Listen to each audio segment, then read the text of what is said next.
Good evening and welcome. I would like to open the public portion of the October 15th, 2025 Richfield Park Board of Education meeting. The time is now 7:08. Let's begin with a salute to the flag.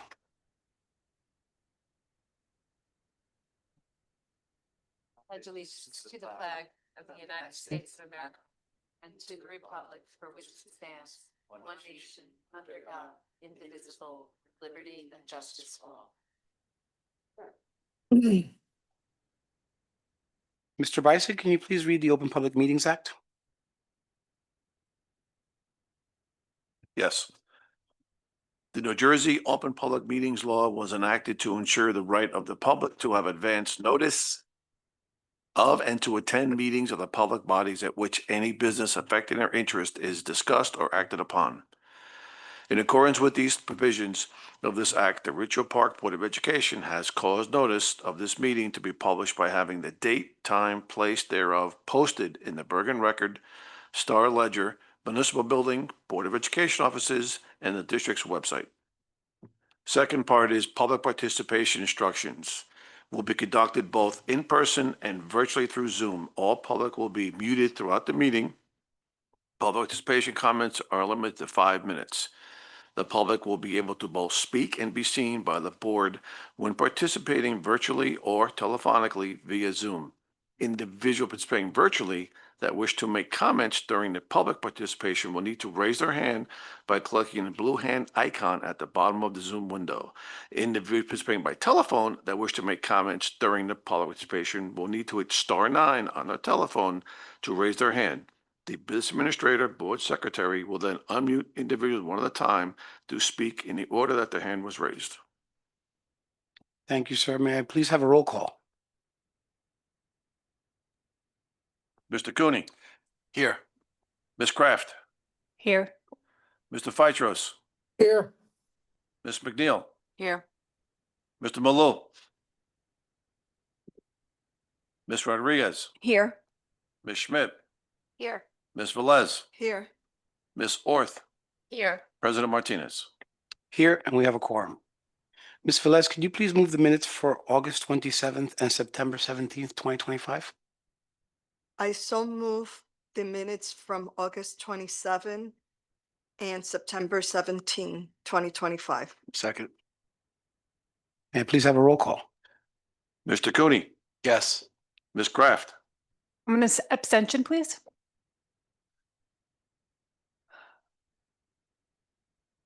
Mr. Feitros. Yes. Ms. McNeil. Yes. Ms. Rodriguez. Yes. Ms. Schmidt. Yes. Ms. Velez. Yes. Ms. Orth. Yes. President Martinez. Yes, and the minutes are accepted. The board received no formal correspondence from the community this month. We will now move on to subcommittee reports. Buildings and Grounds, Trustee Cooney. Good evening, everyone. The Buildings and Grounds Committee met on October 6th. Part of the agenda, we discussed the action plan follow-up. Dr. Vespignani reviewed the district goals and where the administration is currently in the process of working towards and meeting said goals. Mr. Eagle also discussed the current grant HVAC projects at the high school. The pending rooftop units are once again delayed with no ETA. However, in the meantime, the contractors will install temporary heating systems free of cost to the district to maintain heat until the rooftop units do arrive. Time delays are a manufacturing issue. Also, the academic wing rooftop units are still on hold from becoming fully operational until the final parts are installed from the vendor solutions used. Facilities updates, the high school new monitors are installed and they are just waiting for the final phase of reprogramming. They actually look excellent. And lastly, the new high school columns are completed at the high school. This project was completed just under the expected 4 weeks window, and we now have new concrete bases and flat black panels around all the columns, and it looks fabulous. The next meeting is scheduled for November 10th, and that concludes the Buildings and Grounds minutes. Thank you. Exceptional report, Mr. Cooney. Finance and Insurance, Trustee McNeil. Thank you. The Finance Committee met on the 6th. The entire committee was in attendance, and Mr. Green joined us for the initial portion of the meeting. Dr. V did update us on the goals being updated publicly in meetings go forward. Mr. Matisich and Mr. Green reviewed the fleet management analysis, which is our busing and transportation, including a bus replacement plan and the expense impact over a 5-year plan. When we're down in school boards next week, we will be looking at buses with the administration to understand how we can go about handling the replacement plan. The state health insurance is increasing as expected and as budgeted for. The administration did go out to private carriers. However, none of them agreed to return a quote to us. So open enrollment is ongoing now. The impact to district finances and to our staff contributions will be calculated for our next meeting. Ms. Trigula reviewed the instructional programs for the title grants and confirmed that we're ready to submit pending state software updates and that the full balance of the title grants that we are being awarded will be spent appropriately in the district. We also discussed damaged student tech device reimbursement, and the administration is working through the approach on how to collect monies due. The corrective action plan for federal monitoring was accepted by the federal government, so that's good news. And there are a few more to-dos on there, so the administration will keep us updated in finance committee meetings go forward as those due dates come up. The audit for school year 24-25 work was complete. The auditors are in progress of writing the report, and we expect to, Mr. Beisig reported that we expect to get that report back to us in November, which positions us well for the budgeting for the 26-27 school year. Sorry about that. That's in, the timeline for that is in today's agenda. Our next meeting will be November 10th. Thank you, Trustee McNeil. Also, wonderful report. Faculty and Programs, Trustee Kraft. Good evening, everyone. The Faculty and Programs Committee met on October 7th. Present were Dr. Vespignani, Ms. Triglia, Ms. Janine Wright, myself, President Martinez, and Ms. Rodriguez, and Trustee Velez. We started our meeting with Dr. V giving us an update and a follow-up on the district goals action plan. He spoke about all of the personnel items on our current agenda. He presented us information about the HIB report, where annual grades are submitted each year, and each school is required to complete a self-assessment. We talked about the after-school CTE programs with the Chirp Cafe. We're thrilled to hear. They're going to be available for after-school activities using the Perkins grant to pay people to supervise students running the cart. So we're excited to have those treats and snacks available to us. We talked about the title programs. We were excited to hear about the high school running a pull-out program to support students with NJGPA, credit recovery, and the K-8 summer learning and mentoring program. We discussed the NJSLA and DLM presentation that's going to be presented to the district today. Discussions were had about the NJSLA adaptive field tests, the delayed opening, the new testing platform that's going to be rolled out in the spring, and the adaptive nature of this new assessment. We talked about the CPAC meeting on October 9th, and Dr. V shared with us the district social media post moving forward about new staff. Our next meeting is on November 11th. Excellent, Trustee Kraft. Policy Committee did not meet, but we were appraised of any policy that's on for second reading, I believe, today. And we will now move on to Superintendent's report. Dr. V. Thank you to President Martinez, and good evening to the board and our community. Pleased to provide a few updates. First, I respectfully submit the HIB report that was presented to the board in executive session. Also, each school safety team is required to complete the self-assessment, and the superintendent is responsible for presenting each completed self-assessment at a public board meeting for board approval.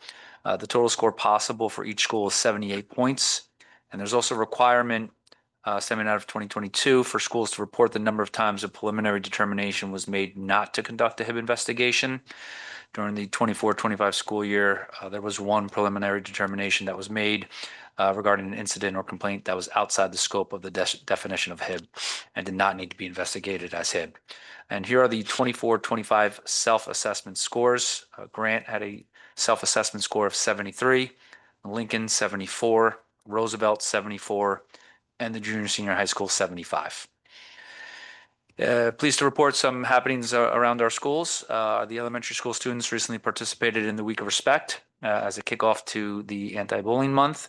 Each day there were different themes and messages about respect. Also, all three elementary schools had a visit from the Ridgefield Park Fire Department for Fire Prevention Week. Students learned about the ways to keep safe during a fire, and at the end, all students had a tour of the fire truck. Our elementary schools have also been enjoying their full scholastic book fairs. Friendly reminder that a message went out to the entire school community, including families and staff, regarding our Governor Educator of the Year program. You may recall that we participated in this program for the first time last year, where families and staff have an opportunity to nominate a teacher as well as an educational services professional, one each from each school. So we can have a total of 8 selections. And you may recall we had a great board meeting celebration and recognition in January of last year. So I'm sharing that as a reminder and encouragement for our families and staff to nominate one of our dedicated and valued staff members. And I'm also pleased to welcome our student reps, Ashley and Christina, for their report from the junior senior high school. Welcome. Good evening. My name is Ashley Nagel, the Student Government President. And I am Christina Martinez, the Student Government Treasurer. We are quite excited to be joining you guys at this meeting. On October 6th, the New York Red Bulls hosted members of the Scarlet Nation and Mr. Singer's class in their newly renamed Sports Illustrated Stadium. Students were exposed to all the possible career paths in the professional sports industry through meet and greets with staff members. In addition, students were able to hear from various executives from the New York Red Bulls from front office while receiving a behind-the-scenes tour of the stadium. For the week of October 6th through October 10th, students took part in the Week of Respect Spirit Week. On Monday, students wore blue to stomp out bullying. On Tuesday, students wore colors that represented their culture to show respect for others. On Wednesday, students wore mismatched socks to celebrate uniqueness. On Thursday, students dressed up as their favorite superhero to stand up.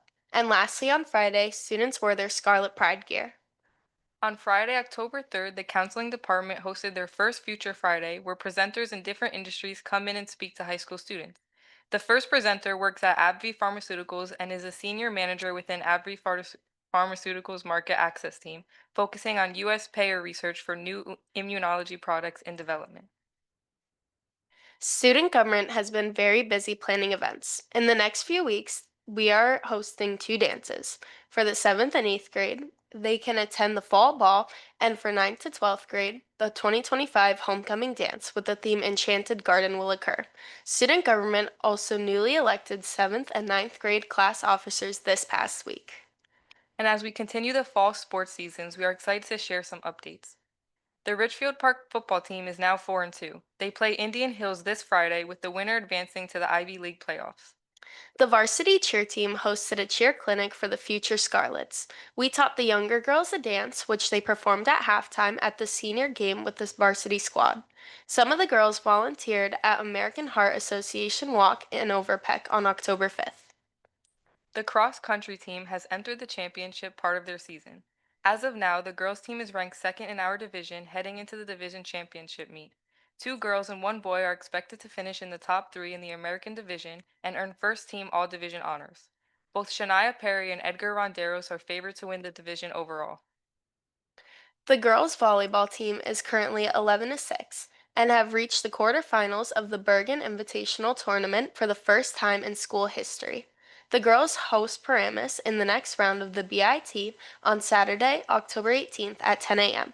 Senior Alex Paul has a career-high 114 kills on the season and was voted North Jersey Volleyball Player of the Week, and senior Rachel McGallis is set to break 1,000 career digs and become the all-time leader in digs in school history. The girls soccer team is 4-6 and 2-4 in their league, and last week the girls had back-to-back wins against Teaneck and Fort Lee. The team is starting to work together and finish more shots on goal, with freshman Maria Garcia leading their team. Additionally, sophomore Jasleen Infante has been recognized for her hard work and has been identified as our unsung hero in an NJ.com article. The girls are continuing to work hard and are hoping to continue getting some wins against league opponents. The boys soccer team is 3-9-1, but last week the team had 2 wins and a tie. The team is starting to mesh and looking to make a run in the Bergen County Bronze Cup and hopefully sneak into the state tournaments. That is all we have to report tonight. Thank you for your time.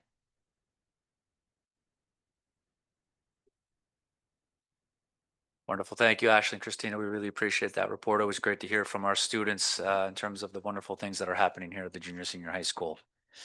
And lastly, as part of my superintendent's report, Ms. Triglia, our assistant superintendent of schools, will be providing an update and data presentation from NJSLA and BLM from the spring 25 assessment window. It's important to note that the board did receive the presentation in advance, as well as a new process that we've been implementing to provide a data briefing, which is essentially a breakdown of the approximately 90 slides that we're going to hear this evening and make it a bit more palatable and digestible for the board in terms of some of the strengths and some of the areas that we're looking to build upon and some of the next steps. But I wanted to just thank in advance Ms. Triglia for all of her hard work, not just in designing the presentation, but also for the action steps and a lot of the things that we've put in motion this year as a continuation from the previous year. And I'll let her share some of those details as part of her presentation. I also wanted to thank our administrative team who were able to come out and join us this evening. It's always great to have the team's full support. This is our shared data and our shared action steps. So I appreciate you giving up a night away from your families to join us this evening. So if you'll just allow Ms. Triglia one final moment with the tech team to kind of set up and gather everything, and we look forward to the presentation. Hi, everyone.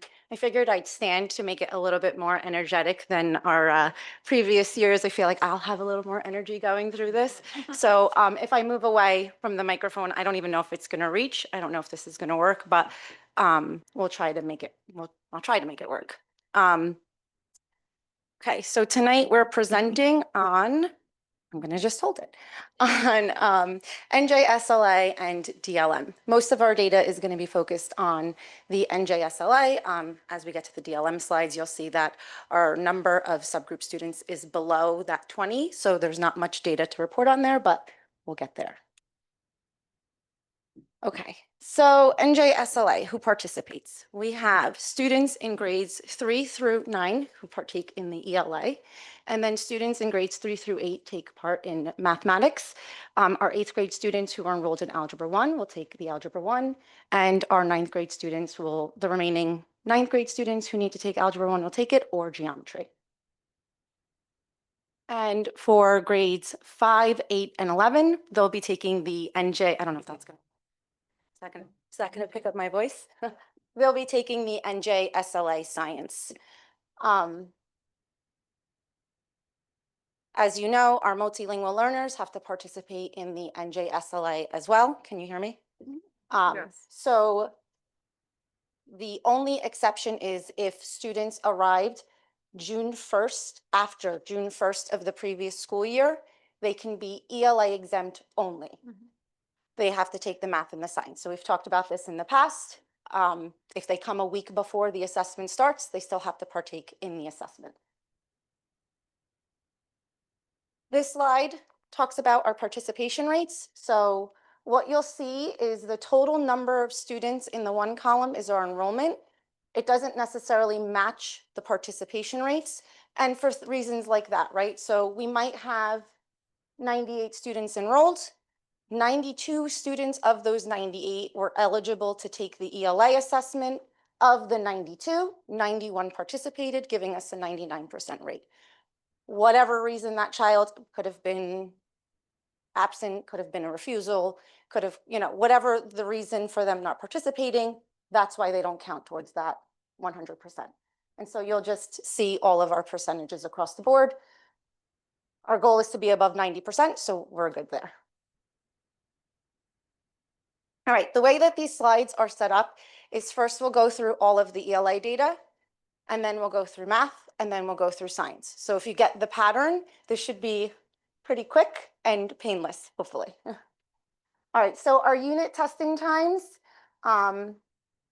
for the grade levels, grade 3 is a little bit less than the rest of the testing world, but you see that it's a significant amount of time spent on the assessment. We try to break it up where we do 1 unit a day. In some instances on the science days, we'll provide 2 units, but it tends to be a little bit overwhelming. So we try to be mindful of that and keep it to 1 unit a day. We did just release the assessment calendar to families. We have to report out on that. So all of this information with the window lives on that. This is the individual student report that gets sent home to parents. Here they'll see their child's score, where they land, the different levels that are available, and the cutoff score. So this particular child was meeting expectations, but like right on the cusp of that meeting and approaching. Okay, this slide. So on this slide, you're going to see the district for last school year at all levels, right? So this is kind of where I wish I could walk over here with this thing, but let's see if we can get a little creative. All right, so the box over here, is this going to work now? No. So this box is our meeting and exceeding, all right? So the heavier boxed outline shows our students that are landing in the meeting and exceeding. And then you'll see the percentages in all of the other levels. Anything below that approaching the level 3, 2, and 1, those are our students who did not meet expectations. One of our strategies, and we'll talk about that, is really taking a look at those approaching students because they're just on the cusp, right? There might be those kids who are kind of, you know, if we pushed them along enough, they could be meeting those expectations. So right now in ELA, you see that most of our students are falling between 50 and 60% proficient. I'm going to pop quiz. Who remembers our goal? What do we want our goal to be for NJSLA testing? We want to hit the 80%, right? If we're at 80%, it means that our core is pretty strong. We're doing the things we need to do, and then we can focus at intervention, right? So we're getting there, but we're not quite there yet. We definitely have some work to do, but these are exciting numbers to see. On this slide is a comparison to how we performed versus the state. So we're the light blue, the state is the dark blue, and you can see across the board, we have performed above the state in every grade level except grade 9. Keep that in mind because I'd like to address grade 9 later. But this is really exciting because we're outperforming the state. So yes, our numbers are not where we want them to be, but in comparison to how the rest of the state is doing, we're doing pretty good. On this slide, you'll see the elementary schools. So here you'll see Grant, Lincoln, Roosevelt, District State. The quickest and easiest way to see this slide is if you see green numbers, that means we're above the state. If you see red, it means we're performing below the state. So we have some areas that we want to take a look at. We have some wonderings, and we'll get to that as we talk about our next steps. If I'm going too fast, let me know. This is essentially the slide you saw before, except in graph format, right? And it kind of is a nice visual. So I just want to take a second to point out a couple of things, right? So if we look at grade 6, our numbers are pretty much aligned, right? That's telling us the same story across the district. So if we see that, we can make assumptions, right? And assumptions.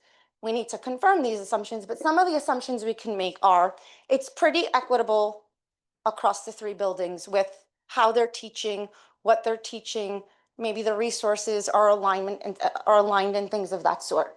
When we look at grade 4 and we see that Roosevelt School is way beyond and Grant School is below, that's where we take deeper dives into the questions we ask. There could be a number of reasons why this happened. It could be the cohort of students. It could be classroom change. It could be new teachers. It could be, like I said, a number of teachers. That's our job to dissect and think about what's happening there, right?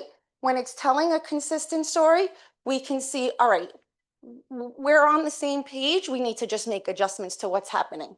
But when we're seeing things like that, that's where we have to take a deeper dive and ask, what could have happened? Was it the demographics of the students? And those kinds of questions, right? So that's where we do the work that we do on our end and the questions we're starting to ask.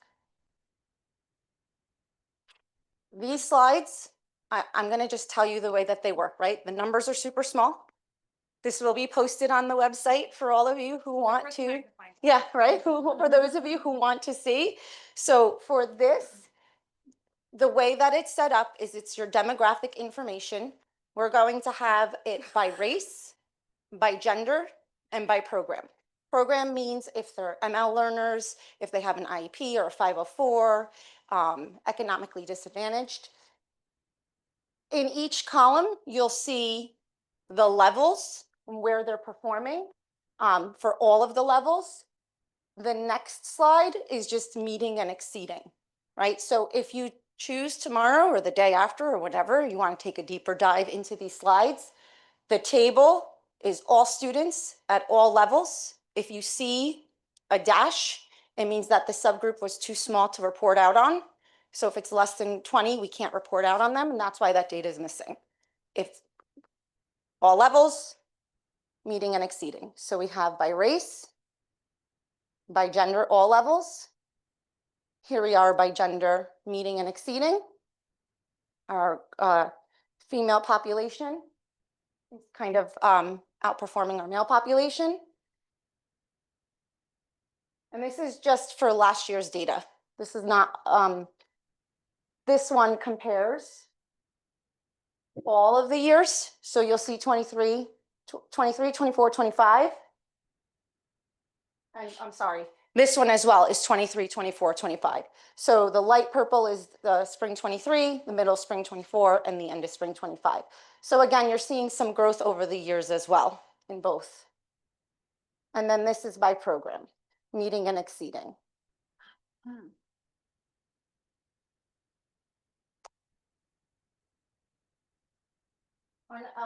So a notable one would be our economically disadvantaged. We're seeing that they're continuing to show an increase. I know the numbers are really small, but I will see if I can get that to be a little bit better. Okay. Yeah. On this slide, we're doing a comparison from within our own district across the years, right? So we're going back from 23, 24, 25. So I'm going to step away from here for a second. So just so you can see, this is level 1, 23, level 1, 24, level 1, 25. The 3 levels this way are not meeting expectations. Level 4 and 5 are meeting expectations. So if you look in these 2 columns, where it says changes in levels 4 and 5 and changes in levels 3, 2, and 1, or 1 through 3, you want to see our numbers in the positive for changes in 4 and 5. It means that our numbers are growing in the proficiency range, and we want to see a minus in the levels 1 through 3. So some notable things, right? Our 8th grade minimized their levels 1 through 3 by 34% and increased it 34%, right? Pretty awesome. Some other gains are 3rd grade had an 8% increase in their proficiency. Some areas that we have to focus on, right? We want to know what happened in 5th grade. No, I'm sorry, 5th grade. I do want to point out, oh, this is ELA. I want to point out something for 5th grade in math, I'll remember. This one. We want to know what happened in 7th grade, right? So we saw that 6th grade, there it is, thank you. We saw that there was an increase in 6th grade, 8% in those 3 levels. And then we saw a decrease in the proficiency. But to me, it's also important to note what we should be looking at that approaching column, right? Did they move into the approaching? It's really important to note, did they go all the way down to not meeting expectations, right? That's where at the school level, they might dig a little deeper looking at individual students and seeing what happened. You know, kids are taking assessments. It's a snapshot in time. If it's a bad day, if it's a bad week, if it's a bad month, like these all take a toll on how students perform. So I think remembering that this is a snapshot of what we're able to produce and all of the other data, if it tells the same story, that's really helpful, right? So it helps us kind of understand what's going on there. This slide is the same slide meeting and exceeding expectations, district to district from spring 23 to 25. I think that the visual just helps you kind of see that, you know, as the years go on, we're showing growth. Again, that grade 9 kind of went the opposite way, but there is something really important to note about that, and I promise you I'll get there. But if you look, all of the other grades are pretty much showing some growth as we go along. This slide is a cohort by school. So what you'll see is the dark blue, if you follow, let's start with the light blue because that's the first one. So here you have Grant School, you have Lincoln School, and Roosevelt School, grade 3 across. So you can kind of compare grade 3 from school to school, but you can also compare the cohort, right? So in the 23 school year, grade 3 at Grant was at 41%. The following year, when they were in grade 4, they were at 63%. That's growth, right, from the cohort. The year after that, they stayed at 62%. So if you look at it that way, you can see the growth from year to year, or if there was a decrease year to year. And you can see across, which was that one slide where we were comparing the schools, how they were performing against each other. This is the same slide, except with graphs, right? So here's the table. For those of you who like graphs, here's the graphs. Again, we're seeing, so the light blue is Grant. This slide is a little bit tricky, right? So if you follow the yellow square, here we're looking at Grant School, Lincoln School, Roosevelt School, right? And we're looking at it over the course of, spring 23 to spring 24, right? So you're looking at each section based on how they did in spring 23, spring 24, and spring 25, each school against each other, essentially, with meeting and exceeding. One of the things to note is, you know, sometimes it's easy to do, especially as parents, we're thinking about a classroom teacher and making assumptions that it might be that classroom teacher. It's really important to note that it is all of the students inclusive in that grade level. There are also out-of-district students that are included in this data.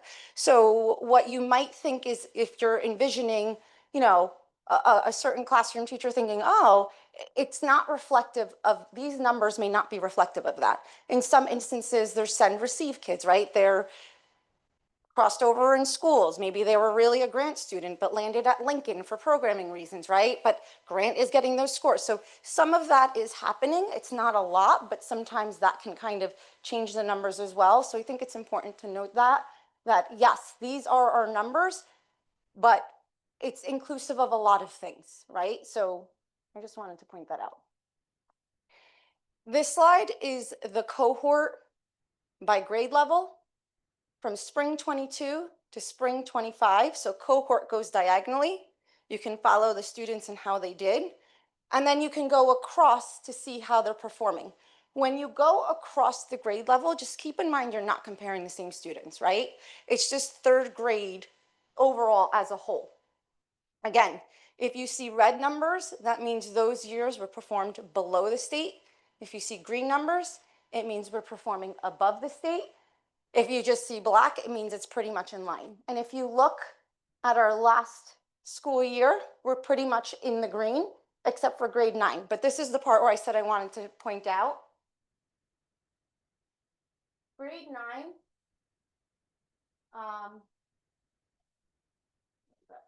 the year before, those students were at 33%. So that grade 9, those grade 9 teachers had students who were performing at 33% proficient and grew them to 40%. So even though it's a drop from the year before, they're still showing improvement. And I think that's really important to note, right? Is that they had a group of students who didn't perform as well as they should have the year before, but that year they did show growth. Some other notable things, if you look at 8th grade ELA going across, we had 51, 41, 33 to 67.8. right? Some pretty awesome gains right there. And when we asked the ELA supervisor, you know, when she talks to her teachers, what are you thinking? And they really do think it's a number of things. We have talked about this last year, but one of the first things that Dr. V did when he came here was he introduced the SNAP initiative. I think that was titled here, but in theory it was students should be presented with like a testing environment where kids can feel comfortable in a safe space to struggle a little bit. It's that productive struggle, right? So what's happening now is teachers are providing these prompts throughout the year, every month. We started grades 3 through 6 our first year here. Then we expanded it last year 2 through 9. Right? 2 through 8, 2 through 8. And no, 2 through 9. I stand corrected, 2 through 9. And the teachers really felt like, you know, the small group instruction that we're giving, this one-to-one conferencing that we're giving, using the rubrics that they're getting assessed on was really helpful and made students feel more comfortable with what to do when they're presented with questions they're not really sure how to attack. And rather than waiting until May to put them in this environment, we started as early as October. And so teachers really felt like they got to engage in conversations with students and move them along, setting grows and glows with them. So super helpful.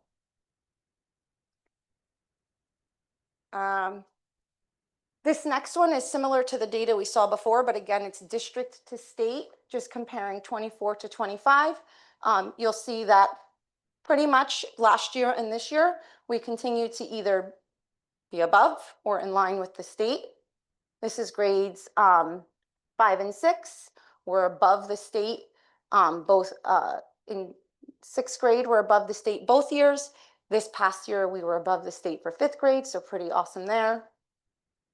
And here you have 7th grade, 8th grade, and 9th grade, right? So 7th and 8th, we were performing below the state. Now we're above. 9th grade, although below, I just want you to keep in mind that cohort of students were at 33%, and now they're at 49.9. Nope, I'm sorry, 40.5. Okay, with me so far? Doing good? Okay, so now we're going to go through the same thing with math. These are our units for math. You'll see grade 3 has 3 units.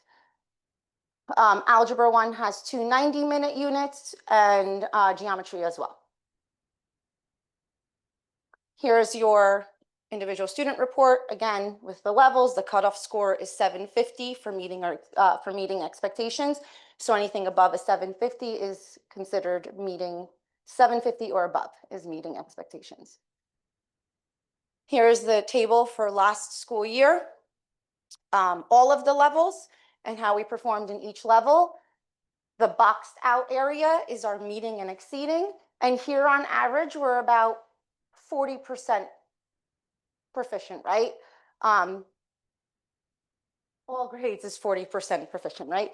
We see some areas that need is that 21% in algebra.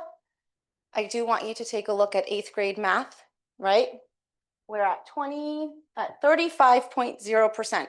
Keep that in mind because you're thinking to yourself, it's 30%, right? 30% of our students are passing. But when you see where we were versus where we are, this is not saying that we don't need to continue the work. We know we do, and we are. There's still tremendous growth that needs to be celebrated there. So this is where we are overall. This is where we are district versus the state. And if you see 3rd above, 4th slightly below, 5th above, 6th above, 7th above, 8th above, algebra 1 below, geometry, Dr. V in his state of the district pointed out the gains in geometry, and there it is. Here we have school comparisons versus the district. Again, if you're seeing green, it means that we're above the state. If you're seeing red, it means we fell below. Again, those are the questions we have to start asking ourselves, right? We drill down that deep. We start asking ourselves, what could have happened? What do we notice? Are there inconsistencies with the implementation of the curriculum? Don't forget that curriculum was newly written. Last year was year 1 of implementation, right? They're living and breathing and using it and making those changes.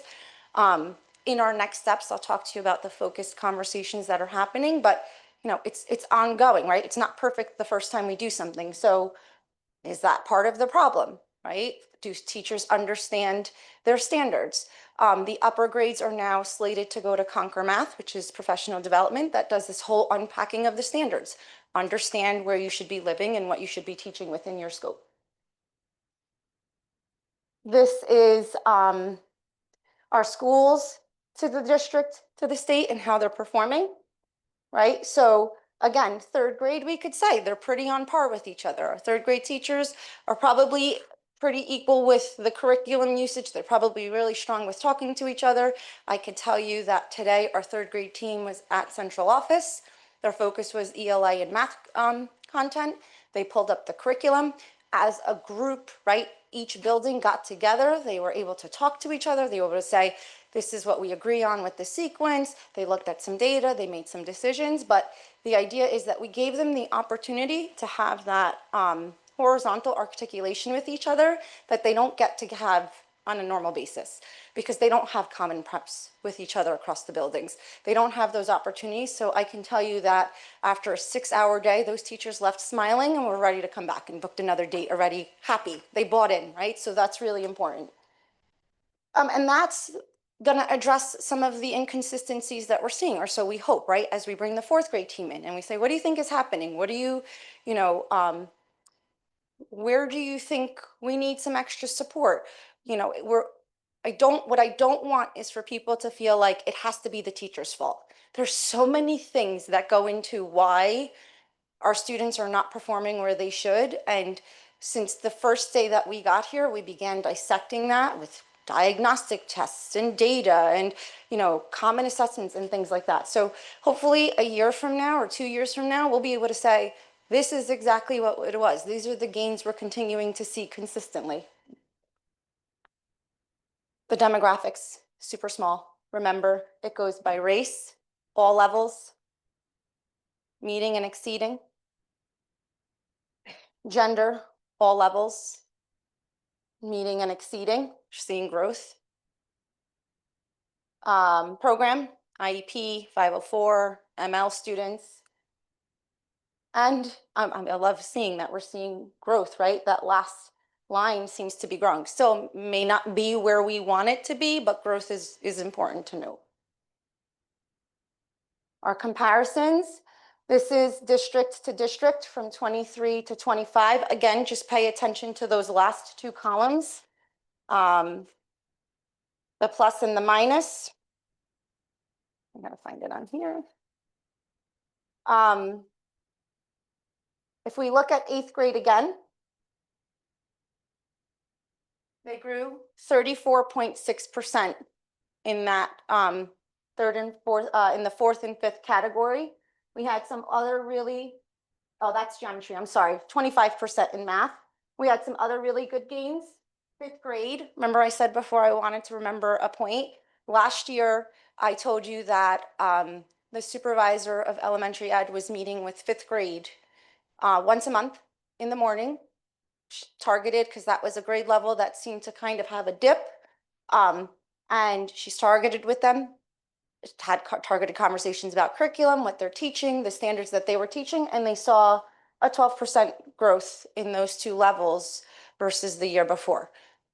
Could we continue that work? Absolutely. Is there more work to be done? Yes, but these are the strategies that we're putting in place that are showing that they are working. Here is district to district where we performed year after year. And you'll see that spring 25 tends to be a little bit higher as we go along than the previous years. Here's your cohort of elementary schools. Grant School, 3rd grade across the years, and then the cohort. Lincoln School, 3rd grade across the years, and then the cohort, and so on, right? If you look at Roosevelt 3rd grade, you had 36, 60, 54, right? So they're showing gains. That 60% could have been the cohort of students that just came in a little bit stronger than the 54. But even that, you can see that they're getting stronger as the years go on. This is our school comparison, meeting and exceeding. So again, the yellow square will show you spring 23, spring 24, spring 25, just for grade 3 on the left. Grant School is first, Lincoln School is in the center, and Roosevelt School is the last, the darker blue. And again here, right? So if you look at grade 4, Grant School for spring 23 and spring 24, their grade 4 was doing something really awesome in math, right? What is that something awesome?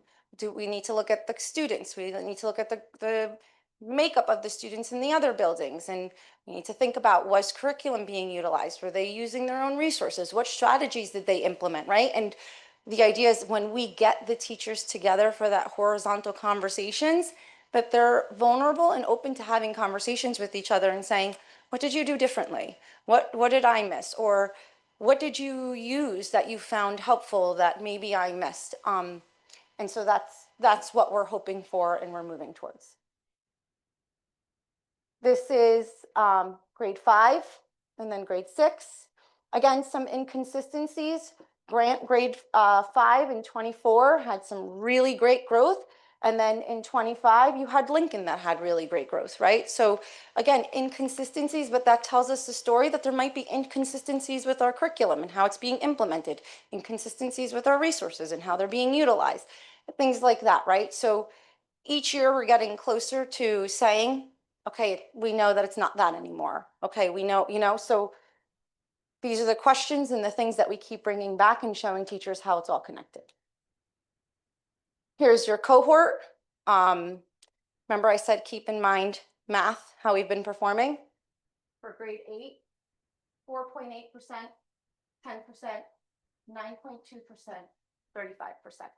Right? So yeah, not great, 35%, but when we're talking about single digit proficiency to now double digit in the 30s, they did something, right? And they do attribute some of that to, again, that SNAP initiative, trying small group out. We brought in the iReady diagnostic. Teachers were utilizing that last year. They were doing small groups. They really took risks and tried things that they may have not been comfortable with, especially at the junior, senior high school, right? They moved away from what they think older kids with the lecturing and things of that to now let's break you up into small groups. Let's have you talk to each other. So we do think that that's why we saw a lot of those gains. And in the last column, although there's some red, for the most part, we're above the state level. So we're definitely moving in the right direction. This is district to state by grade level over the course of time. So we kind of looked at that data. Again, it's going to be posted for anyone who wants to take a deeper dive. And just kind of, let me not go too fast. Here you have grade 7 and grade 8. Again, like we said, we went from single digit to double digit and above the state, right? 7th grade is just right above state average, which is, we just want to keep growing and seeing that bar be a little bit higher than where it's at. And I could tell you geometry, some of the things that were different last year was flipped classroom. The geometry teacher was like, you know what? I'm going to videotape myself teaching these lessons. I'm going to post it. The kids can watch it as part of their homework. And then they come in prepared. That was their homework, was to watch the teacher teaching. So they came in prepared, ready to dig in with questions and things like that. And it made for better use of the time in the classroom, right? It was, you're watching what I'm doing. You're coming in with your questions ready to go. And it was in a smaller setting. Kids could really internalize, rewind, pause, play, keep rewatching the teaching. So I think that was part of what the teacher would say was effective there.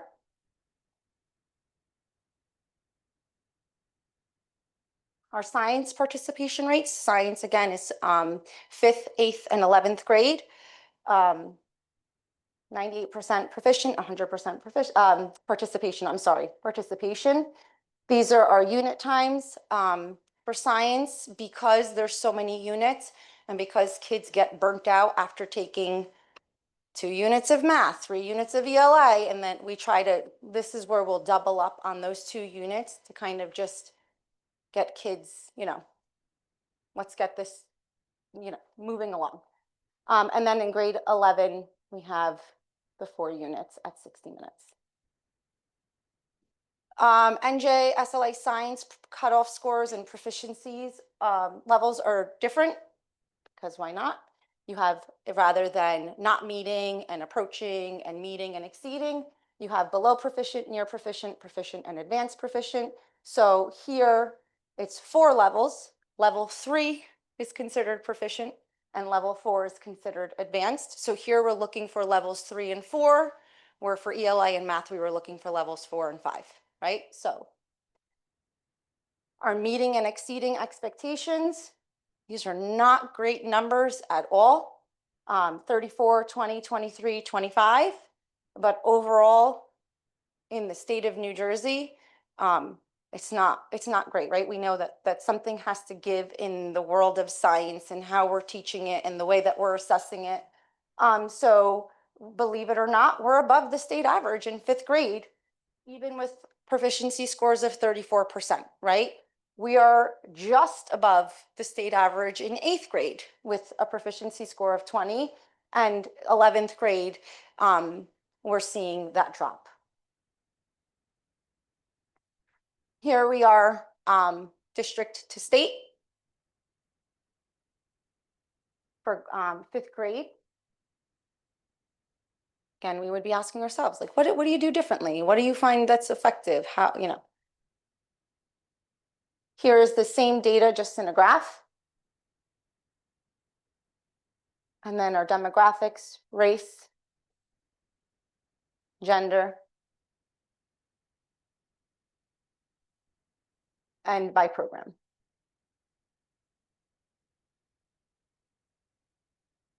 Again, the pluses and the minuses. So we have pluses where we want them and minuses where we want them. It's just that we would really like to see our numbers be a little bit higher than where they are. This is district to district over the last 3 years. So 5th grade has seen growth across the 3 years. 11th grade has stayed pretty steady, and 8th grade just saw that growth last school year. So 8th grade last year really, as a whole, showed some improvements. This is our district to state over the last 4 years, 22, 23, 24, 25. You'll see that we mostly lived in the land of red or equal to, and now we're seeing a little bit more above the state than we did before. This is by school. 23, 24, 25. Okay, our next steps. Okay, so our focus is on our instruction, on our PD, on our best teaching practices, and our tiered intervention support. So last school year, we implemented a lot of new things, right? We were like, okay, these are the things that we need to start feeling like we're making some change. We put in universal screeners. That was actually the work that we did year 1 and continued into last year. We revised the entire IRNS process last year. We streamlined that documentation. We asked teachers to really think about what their intended outcome was so that interventions became much more targeted. The right questions were beginning to be asked. And so we still have a lot of room for growth there, but we definitely saw a shift in the conversations. We did a committee restructuring. The principals were always part of the conversations, but they really took the lead last year in being the facilitators of those meetings, being part of the action plan, the check-ins and things of that sort. We streamlined all of our documentation, and we had trained our staff on what that process should look like. This school year, as part of Dr. V's district goals and part of our PDP, is this continuation of looking at data, how we're using the data, how are we making it meaningful. Our resources, we're really asking teachers to move away from just picking and choosing things that they feel works and really trying out the things that the district has approved so that we all are speaking the same language when it comes time to what we're doing in our classrooms and what we're using. We encourage teachers to feel like if there is a resource that they feel they want to use, to bring it to their supervisors or their building principals, talk through why they want to use it. And then we can kind of compare to see, well, we have this resource that kind of does what you're asking. So try this out, right? And part of doing that is really, we want to trim the things that we don't need, right? So when I first got here, because of ESSER funds and ARP funds, I think we had everything under the sun, where now we're really cutting back and trying to focus on resources that'll give us the information we need to move our students along. So, and the tracking and the reporting. This group of administrators back here, I feel very fortunate to work with a really, this is cheese, but it's real. I feel really fortunate to work with all of these amazing administrators behind me because they dove right in. They were like, let's do this, rolled up their sleeves. Today, with all of the crazy that happens in their buildings, they sat for 90 minutes in an iReady training. They were really listening in. They were engaged in thinking about their data and how they're going to talk with teachers about next steps, right? This work could not be done without our supervisors and our principals and their willingness to take part in the learning themselves and being vulnerable themselves and saying, look, I'm not really familiar with this. How can you teach me? And even saying, I want this training. Can you give me training on this? So pretty awesome that the buy-in is there, because then it just makes it that much easier for the buy-in to fall in place with everyone else. Oh, I was on the wrong slide. I'm sorry. This was the slide I was just talking about. These were the things that we completed. I'm sorry. This is what I was just referring to. So you're probably like, it's not matching. This slide was our core instruction, right? We did our curriculum revision. That was huge. Our purchase of Atlas, getting all of the curriculum in one place away from Google Docs with complete templates that match across the board, the expectations that match the board, match across the board. Our PLCs, right? Dr. E was like, we need to bring those in. We need to have data conversations. So year one was, let's just get used to this idea of meeting in groups and talking. And then last year was, let's get used to talking about some data. And this year is, let's talk about the data. Let's talk about the curriculum. Let's tie it all in together. Our learning walks. Last year, we learned a tremendous amount from the principals' analysis of what they were seeing in the classrooms across all of the buildings, the strengths in some buildings versus, the strengths in other buildings. And we were able to tie in some PD based on what we were seeing. So taking action on the things that we're actually seeing rather than the guessing game is tremendous. We put those we have universal preschool. Deanna's doing a great job with expanding that program and streamlining the expectations with our private providers and what's happening in our schools so that everyone can say that they're getting equitable access to the curriculum and coming the same level of preparedness, whether you're at the private provider or within our building. So that's really awesome. This year, like I said, we're continuing with those PLCs. Today, that third grade team coming to the board office and sitting and talking. I mean, if you could have been a fly on the wall, it was work talk the entire time. It was engaged in, what are you teaching? Does this make sense? Do we want to take this unit and move it here? Why? They had the district calendar up and looking at the days, right? Making it make sense. These are when we're off. Should we be spending 6 weeks or 8 weeks, right? Those things matter, and there's intention behind the things that they're deciding upon and the ways that they want to move forward. This one we did. Targeted professional development. Nothing makes me more excited than when the supervisors come in for their biweekly meetings and they're excited. And they're like, oh, that PD was so good. I wish you could have been in it. Or the teacher said it was so good. And again, cheesy, but real. It makes me happy. Yesterday, one of the supervisors called and said, I wish you could have been in there. The teachers had their aha moments. Some of the things that we're doing, and this is thanks to to you, thanks to collaboration with the union, thanks to, Dr. V and everyone, we went from the first 2 days of PD. First day usually doesn't have a lot of time for targeted professional development, right? There's opening day, the state of the district, there's people talking, and then there's time for classroom setup. Day 2 is really where that happens, right? 6 hours of full PD day. And then we had one more full PD day. So really it was 2 days of full PD and 1 half day. This year, we were able to move to 3 full PD days, the second day of school, our October 22nd, and our November 4th. That's incredible because we just gained a whole nother 6 hours of targeted PD that we could do, but I could tell you it's still not enough. It's not enough. We just need more PD. So what we've been doing was we are giving teachers the opportunity to come in smaller pockets to the board office to start having conversations and engaging in their curriculum, and it is built in PD, right? They're becoming familiar with their standards and their expectations.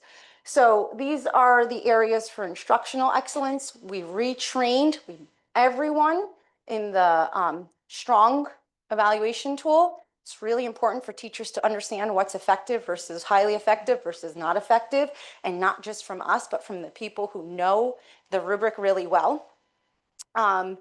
Project-based learning, AI integration in the classroom. These are all things that we're thinking about already and have planned.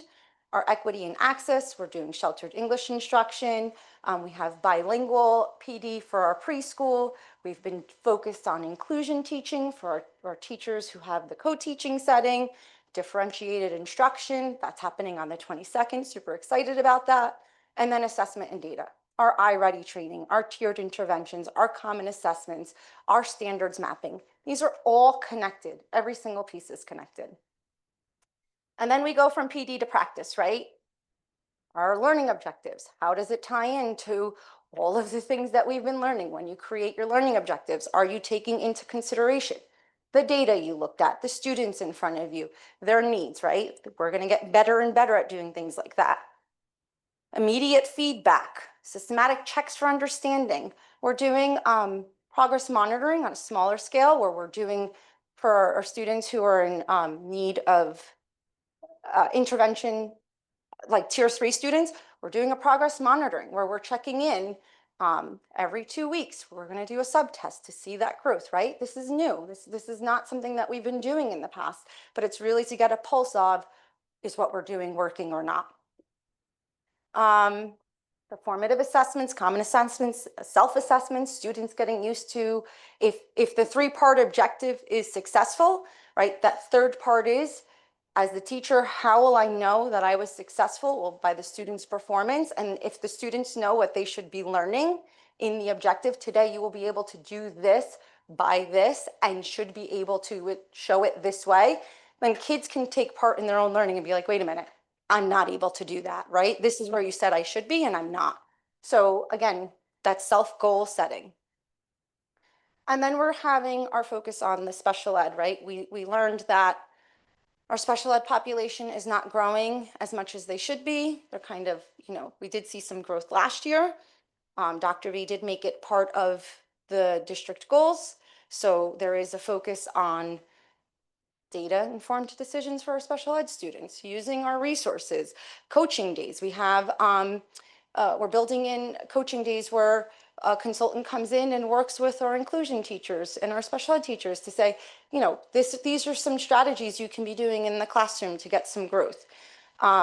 We have an increase in our CPAG meetings, right? So Mr. Hayes and Ms. Gonzalez really put it back out there to get parents to take ownership in their students' learning, to be the voice and the advocates for their students and what they need, and us being the facilitators of, okay, how do we get there? This is what you're saying you need from us, this is what we can give you, and so on. So that partnership is really important. So just to recap everything, we have clear goals. We know where we want to go and we know how we're getting there. We're trying to have this collaborative culture, right? It's not just fluff. It's not just me sitting up here saying these are the things we're doing. It's a true team effort of people coming together and making this happen. We're making driven decisions, right? We're asking principals, take a look at your data, keep a pulse on your students' learning, look at those bubble students. Are you making the progress you want to? Don't wait until the end. Let's create those cycles to make sure we're doing what we need to do. So we're just continuing to do the things that we've put in place, refining them, making them better. We're looking at our PD. We're asking teachers for their feedback. Their voices matter. If they tell us something that they want a training in something, we'll try to make it happen. And you know, that monitoring and that data analysis is really going to help us keep moving forward. Okay, TLM.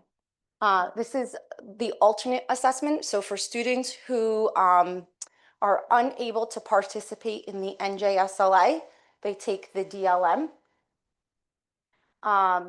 They are designed for students with the most significant cognitive disabilities. Again, the students who would take the DLM are the same students who would participate in NJSLA. So grades 3 through 9 for ELA, grades 3 through 8 for math, or grades 3 through 9 for math, science, 5, 8, and 11.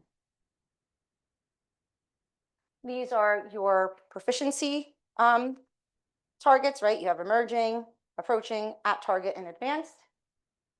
We had 15 students who participated across the district in DLM. And this is the table that, there's no numbers. The 0 across the board tells you that there was no students in 5th grade who took the DLM. So in the other grade levels, we had a mix of students because they are less than 10, we cannot report out. And the action plan, because their data is so individualized, is just to continue to track that student growth, that individual student growth, increase their communication and build independence, and to also have them become familiar with the technology to kind of give them a head start. That is it. Yeah, did it. Thank you, Ms. Triglia, for the very thorough report and for your enthusiasm in regard to the many great things that are occurring here in RP. Before I turn it over to the board for some questions they may have, we did want to just have our student reps be present during the presentation in the event that you had any thoughts, insights, questions, concerns.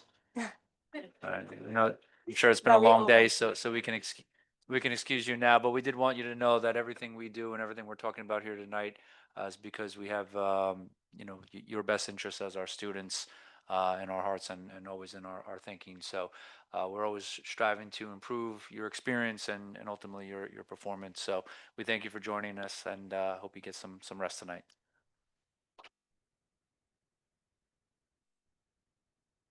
All right, we can turn it over to the board for any questions or again comments that they may have.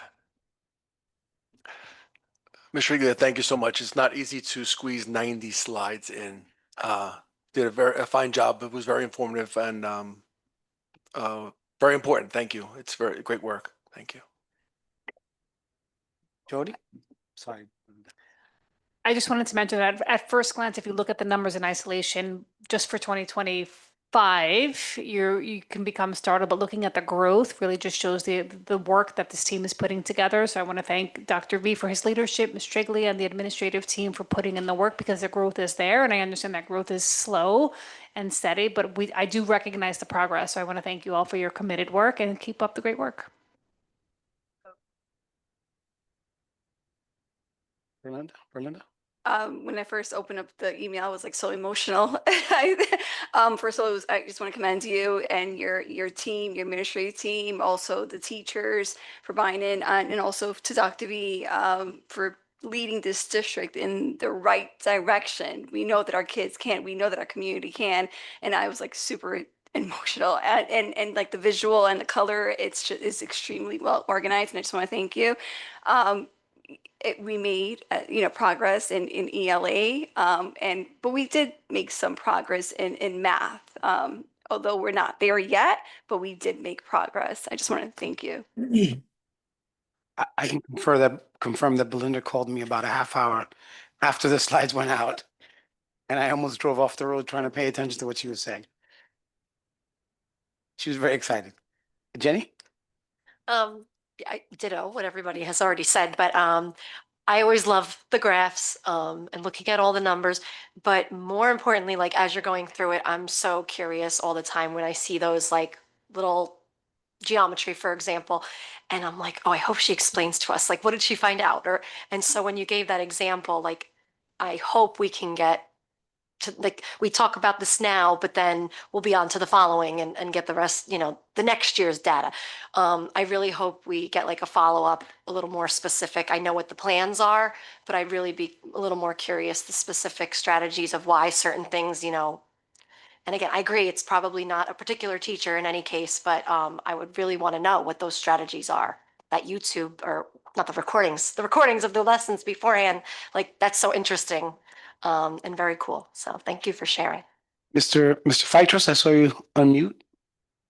Yeah, no, great presentation. Just went through one in Little Ferry, and one number that stuck out was ninth grade going up to 40%. And I think that it's great. It's a great number, and hopefully now that we are working more closely between the districts, hopefully as the curriculums get more aligned, hopefully that number will steadily rise. I think a lot of great improvement for your district, for the district as a whole. Very well done. I just thank you. Thank you for all the information. Great job. Thank you, Mr. Fitros. Trustee Orth? Yeah, I just want to, echo what everybody is saying here. This has been a really great presentation and very clear. And I appreciate, as a parent, as a teacher, the focus on taking it away from it being an individual teacher or an individual school, and making it that much more collaborative. And I think that because you're digging deeper into the data and not just looking at the one teacher that maybe had success, but then trying to apply that everywhere, is the reason that we're seeing growth, right? I sat through a lot of these presentations where the numbers were dismal and they weren't any better. There were no high points. There was nothing to celebrate. It was just, all right, we're still doing bad. And there was a lot of finger pointing at that point. And so it's really nice to kind of take that away from it and say, there has to be another reason, because the teachers are doing a great job and they're doing what they should be doing. So thank you. Appreciate it. You have what? What? Say one thing, I read it all before we came in and sent my questions into Ms. Triglia and Dr. V, and I appreciate a very clear presentation and the progress so far, and all the people sitting in the back and all the people that sit in the classrooms or stand in the classrooms every day. Thank you. Thank you. I guess I'll say a couple comments. I was one of those people who, largely because of ignorance, but also zealotry, I wanted to point fingers when I first got on the board, and I thought that presentations with this would end up with specific individuals or systems that weren't working. And I want to thank you, Carmela, because I've always said when I sit with an educator or I sit with anybody who's an expert in their field, I want to learn. Like when I have a conversation with them, I want to learn. And every time you present, I feel like I do learn about education. So thank you for that.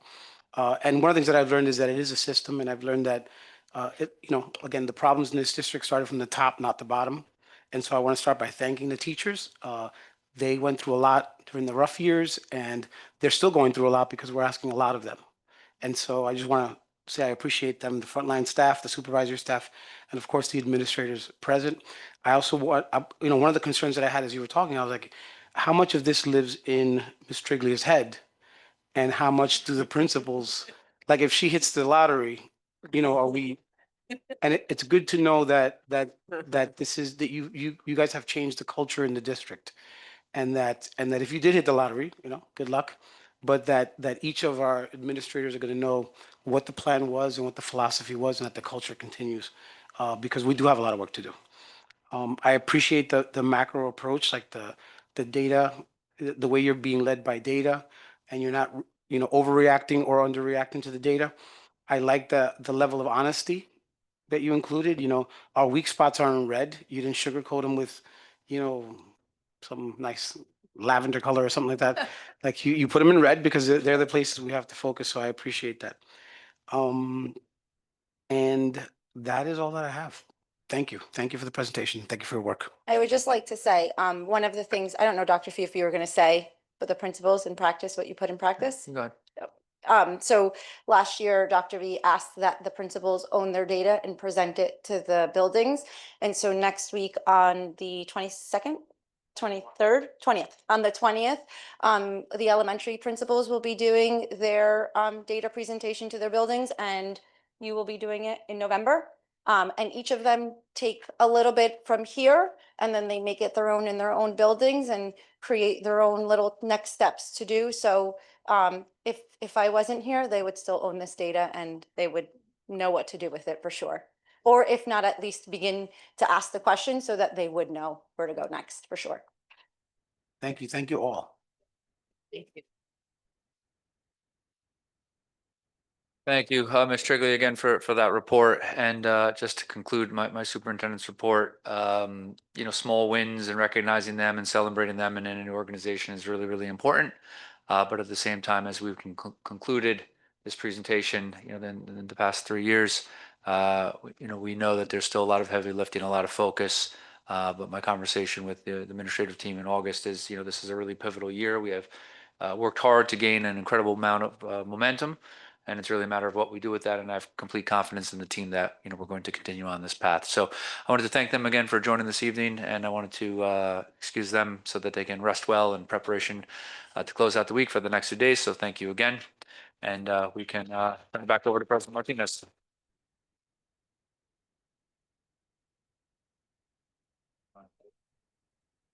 Thank you. We will now listen to citizens' comments on the agenda.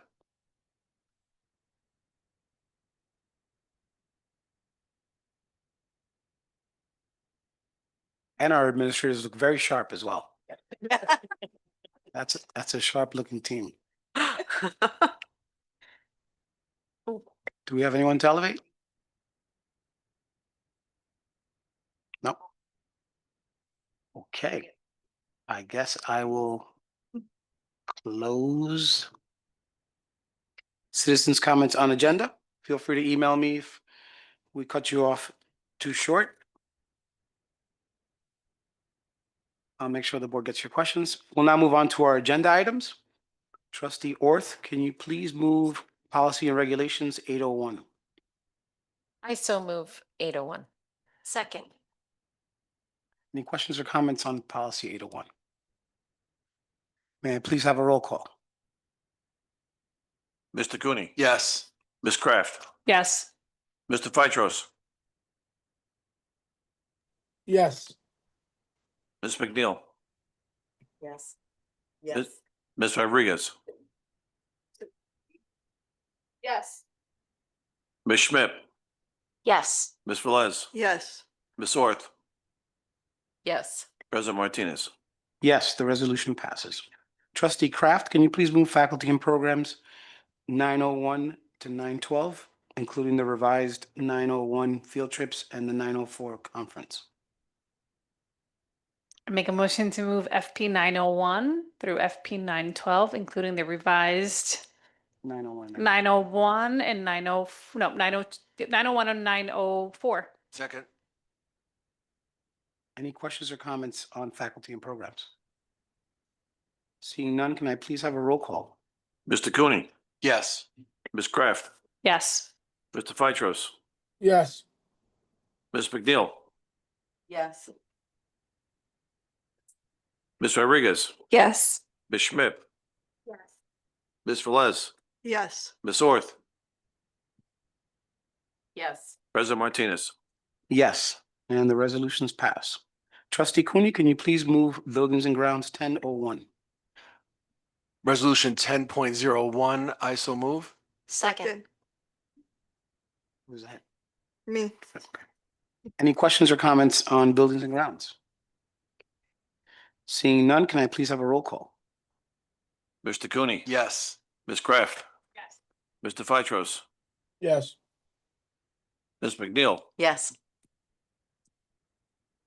Ms. Rodriguez, Yes. Ms. Schmidt, Yes.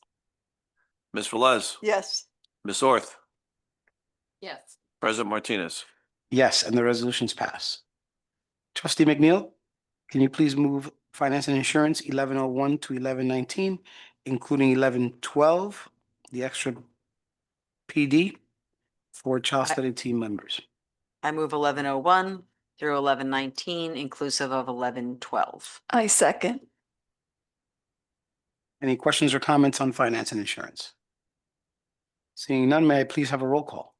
Mr. Cooney, Ms. Kraft, Yes. Mr. Vitros, Yes. Ms. McNeil, Yes. Ms. Rodriguez, Yes, abstention in 1104.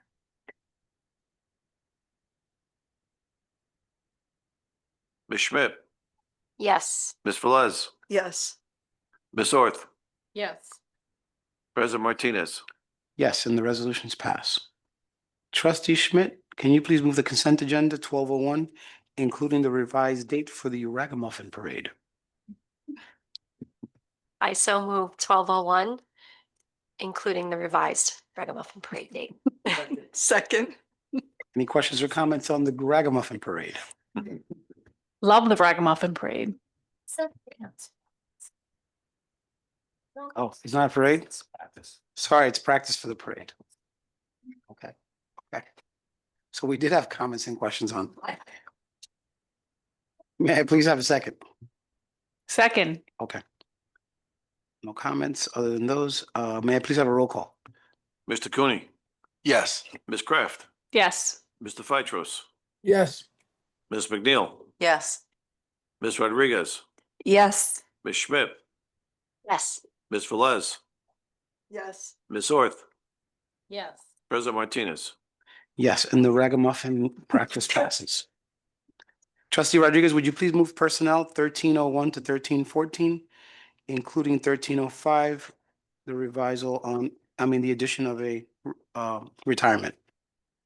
I so moved personnel items 1301 to 1315, including the revised 1305. Second.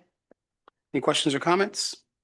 Yes, I'd like to congratulate Mrs. Campuzano for all her years of service Yes, and congratulations. good wishes on her retirement.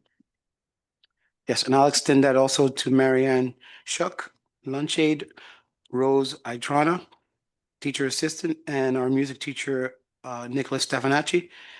Thank you for your service to the children of this district and good luck in your future endeavors. May I please have a roll call?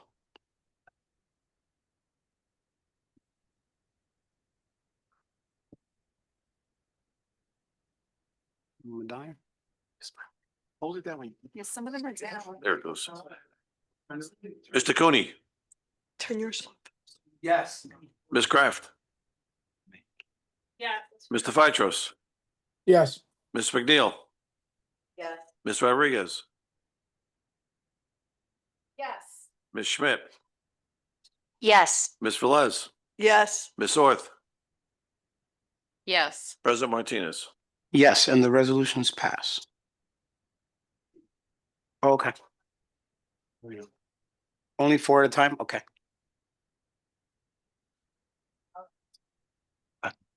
We'll have to check the elevate. Okay, do we have any, so I guess we will move to listen to citizens' comments off agenda. Do we have anyone to elevate?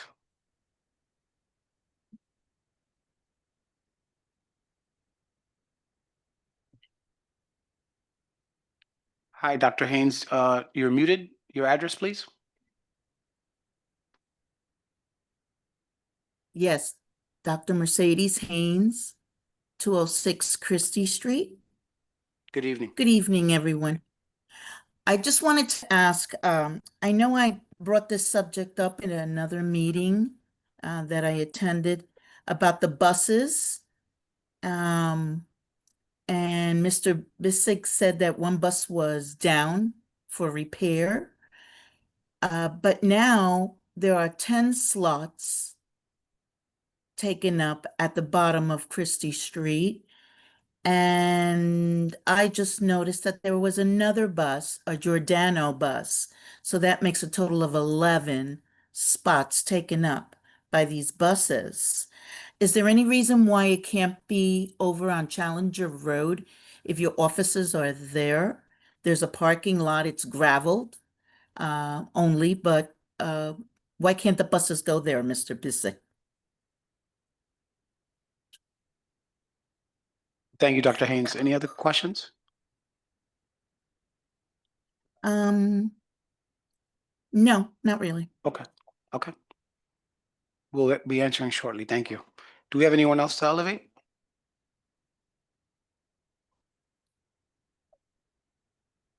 Oh, I did. Okay, well, you're still on, so. Let's Mr. hear it. Martinez, Dr. Martinez, Yes, can you hear me? Oh. yes, we can hear you I fine. also saw, oh, okay, great. I also saw two of the buses had the hoods up and there was someone fixing the buses. Is that now also a garage down at the end of Christie Street? Thank you for the question. We'll be answering shortly. Okay, great. Okay, yeah. Do we have anyone else to elevate?